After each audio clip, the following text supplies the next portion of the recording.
On the front line, cleaning up after the fly tippers. This is household waste, dumped right next to a playground. Croydon has been called the worst area in the country for fly tipping, and here they're trying to stop it. What I'm hoping for is evidence to addresses we've already found, but under separate names or a business or something like that. A new team of community compliance officers is trying to find evidence in the rubbish so they can prosecute. This year alone we've issued 315 fixed penalty notices for environmental crimes, but there's always more that we can do. In some cases those fixed penalty notices we are able now to issue fines up to £1,000. In significant cases like here where we are confident that we can secure a conviction, we will look to prosecute, and those fines we'd be looking at anywhere in excess of £4,000. We are working with our local residents, with the communities, to help us in that intelligence that can secure a conviction. That may be through ring doorbell footage, evidence that we've extracted from this site today. It is, though, an ongoing battle. When this dump was removed, it only took 2 hours for it to be fly tipped again. According to the latest official government figures, there are 1,000 fly tips every week here in Croydon. When it's on private land, it's up to the landowner to pay to get it cleared up. When it's on public land, it's costing the council about £1 million a year. Local campaign groups say a lack of enforcement and charges for some bin collections doesn't help.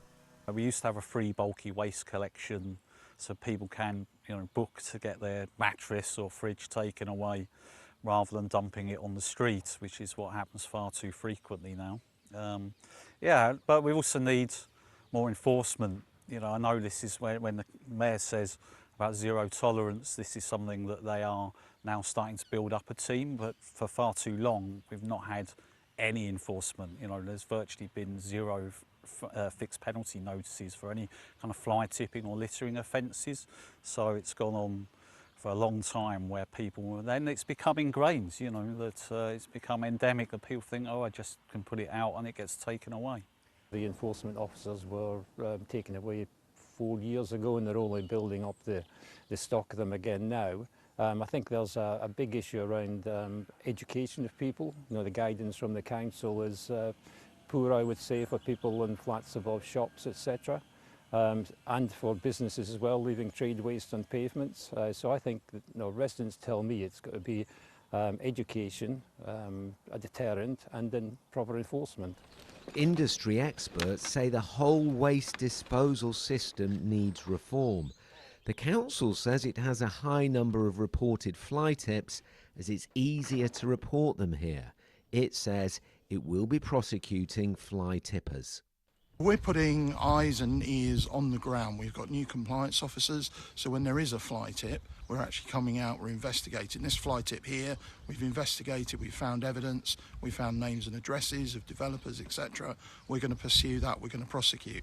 So we're taking a zero tolerance approach. It's gone on for far too long. We're not going to allow it to carry on, and we're going to take a zero tolerance approach. Catch people, prosecute them, don't do this in our borough.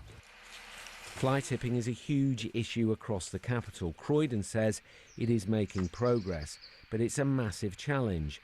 And at the moment, many think it's too easy for fly tippers to dump waste on the capital's streets. Tom Edwards, BBC London.